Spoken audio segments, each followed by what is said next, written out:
Hey everybody, Eric Keller, 3 Nails Handyman here. Today, I broke 2 of the rules that I have in my business. 1, I cussed in front of a customer. Oh yeah, I did.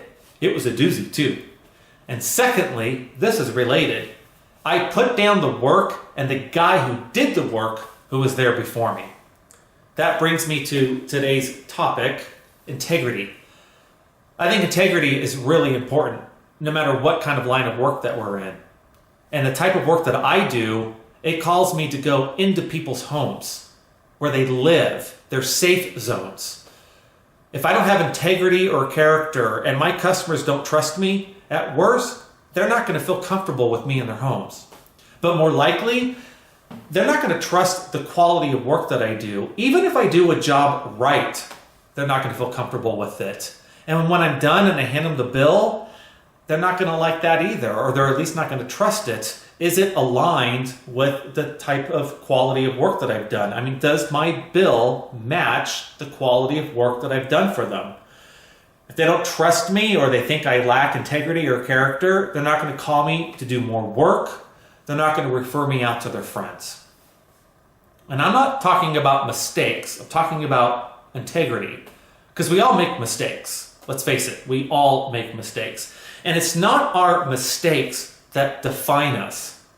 It's how we respond to those mistakes.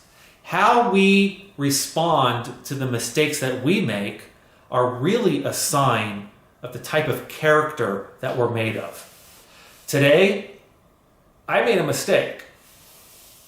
I had a customer who hired me to install a new toilet in her bathroom downstairs.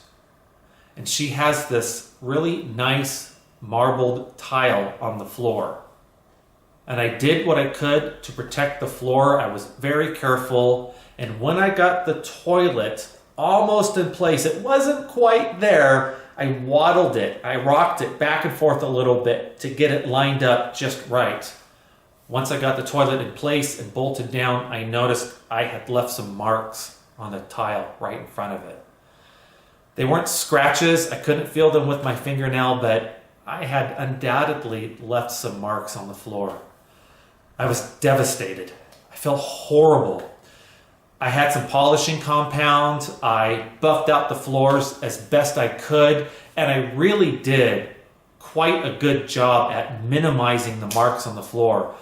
But if you looked at it just the right angle, you could see them. At different angles, from the doorway especially, which is a good thing, you couldn't see the marks on the floor. But if you're like maybe standing in the shower and looking down, you could see them. So I made sure before I left, before my customer paid me, I made sure to bring her to the bathroom and say, I want you to know what happened, how I fixed it. Please take a good look at the floor.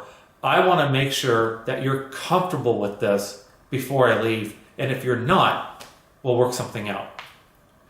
Well, to my good fortune, she looked at the floor and said, it doesn't really bother me. It's not a big deal. We don't use this bathroom that much, and I can barely see the marks. I'm fine with it.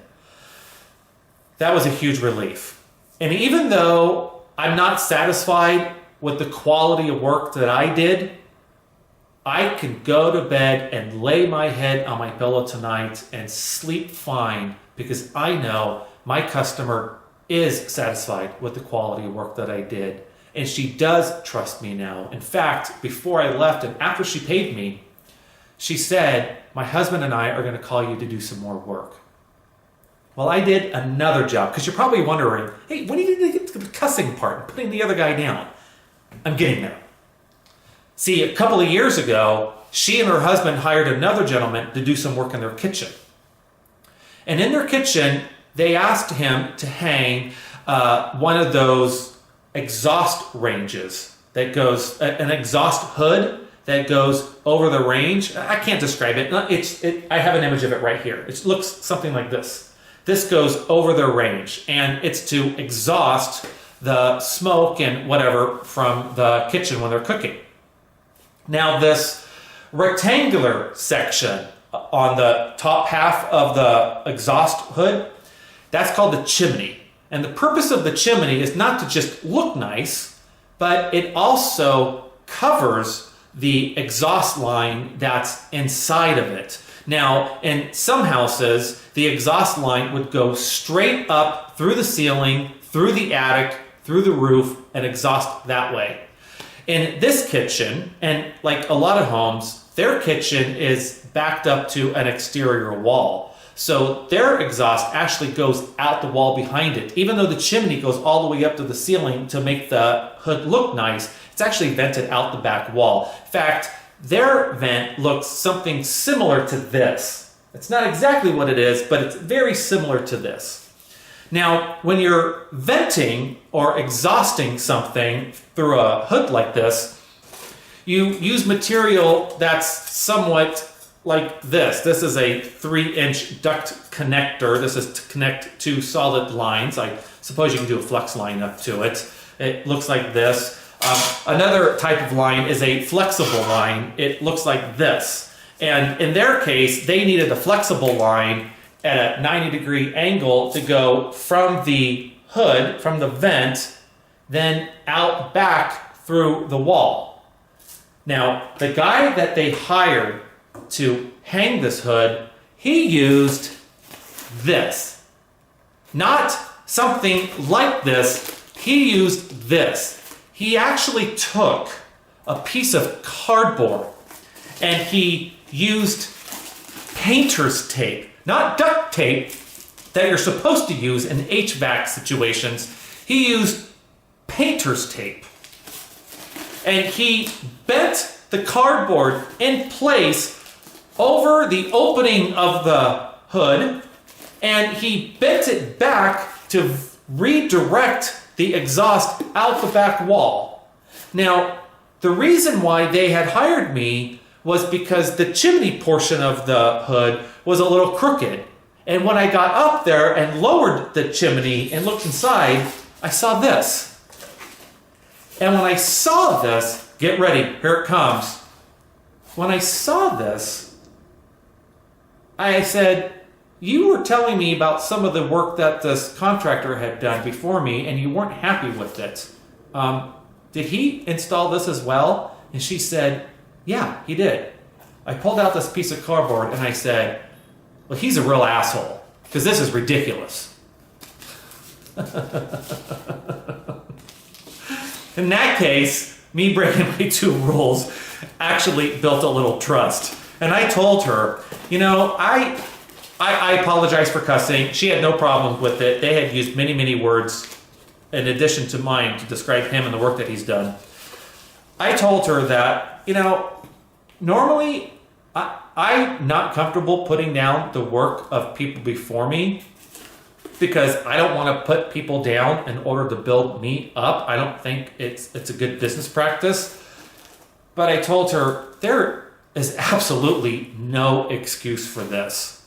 So what I ended up doing was, this is the actual line that I use. I just cut it shorter. I put it in place. I duct taped it in place. I put everything back. Everything ended up really nice. It's venting the way that it should. And they're happy. They're not only happy that I did the job the way it's supposed to be done, but they're happy with me because I was honest with them about the work that I did. Because before I worked on this vent, I had made a mistake with the toilet and admitted it. And then I saw this gentleman's work. I'm not even going to call his work a mistake because this is not an accident. He intentionally cut corners and intentionally did something that was just ridiculous and potentially hazardous to them. But I had made a mistake. And because I was honest about it, because I showed integrity with it, they're going to have me back. So, you're going to make mistakes. Get used to it. If you go through your life trying not to make mistakes, every time you make one, and you will make many, you're just going to find yourself to be living a very unhappy life. But when you make mistakes, and you will, the way you respond will demonstrate the type of person that you are. And you might actually build trust with other people because of the way you responded to your mistake. Today, I built a little trust. And I have customers that are going to call me back. And I'm going to work really hard for them because trust is something that's earned. And I want to continue to earn their trust. So if you like this, if you want to see some of the other work that I've done, check out my other videos. Check out my website at www.3nailshandyman.com. And if you live in my neck of the woods, give me a call and maybe I'll do some work for you too. Hopefully cussing free. Take care.